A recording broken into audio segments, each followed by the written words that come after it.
biological organisms require energy to survive. Glycolysis is one of the pathways cells use to transform sugars, like glucose, into biochemical energy in the form of ATP. In the cytosol of the cell, glycolysis converts glucose into pyruvate through a series of 10 enzymatic reactions. This process produces ATP, along with other products such as NADH, that can be used later to produce even more ATP for the cell.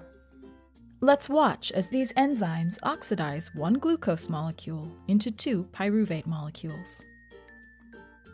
First, a kinase reaction adds a phosphate onto glucose to form glucose 6-phosphate.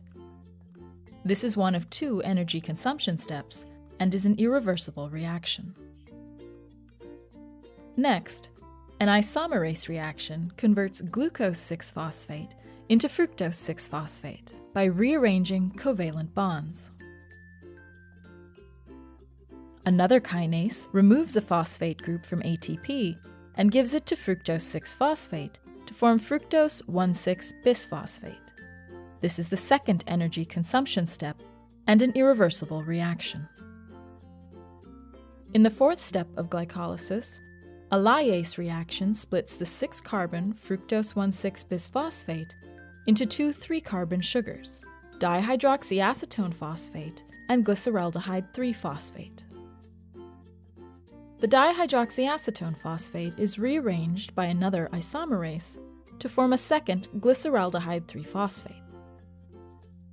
At this point in glycolysis, glucose has been metabolized into two glyceraldehyde 3-phosphates and two ATPs have been consumed.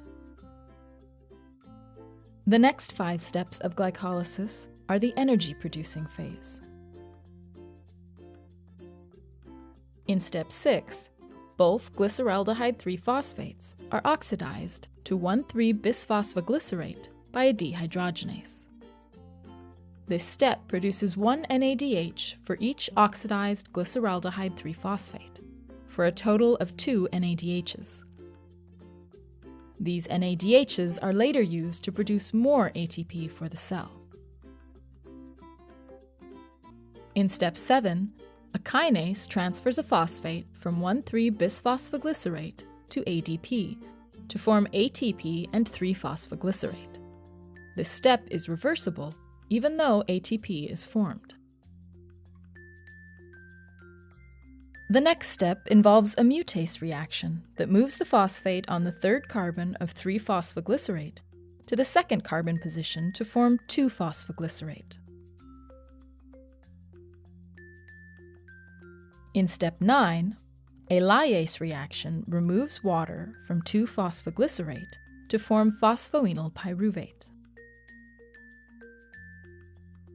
In the final step of glycolysis, a kinase reaction removes the phosphate group from phosphoenol pyruvate and donates it to ADP to form ATP and pyruvate.